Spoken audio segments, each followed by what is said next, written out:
টানা তাপপ্রবাহে নেমে গেছে পানির স্তর। ঝিনাইদহের সদর, শৈলকুপা ও কালীগঞ্জ উপজেলায় তাই তীব্র সংকট দেখা দিয়েছে সুপেয় পানির।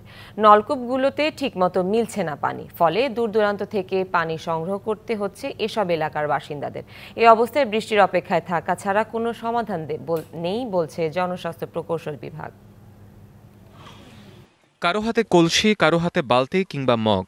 পানির জন্য এভাবে ছুটছেন ঝিনাইদহের শৈলকুপা উপজেলার আবাইপুর গ্রামের মানুষ। ২-৩ কিলো দূরে গিয়ে অন্য উপজেলা থেকে সংগ্রহ করছেন সুপেয় পানি।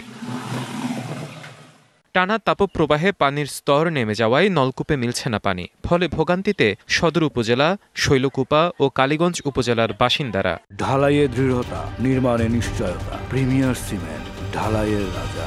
বাড়ির গরু বাসে পানির সিজনে আর ছেড়ে ছেড়ে পানির জ্বালাইতে, সেই পানি নেই বাড়িতে এক ফটো।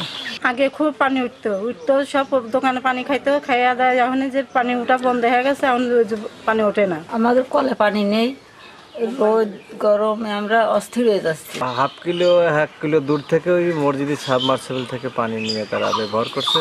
জনস্বাস্থ্য প্রকৌশল অধিদপ্তর জানায়, জলবায়ু পরিবর্তন, তাপপ্রবাহ আর নদী নালা শুকিয়ে যাওয়ার কারণে পানির এই সংকট। বৃষ্টি না হলে সহসায় মিলবে না স্বস্তি। জেলায় দেখা যাচ্ছে যে প্রায় 30 থেকে 35 ফিট পর্যন্ত ভূগর্ভস্থ পানির স্তর নিচে নেমে গেছে, ফলে হস্তচালিত নলকূপ থেকে পানি উঠানো সম্ভব হচ্ছে না।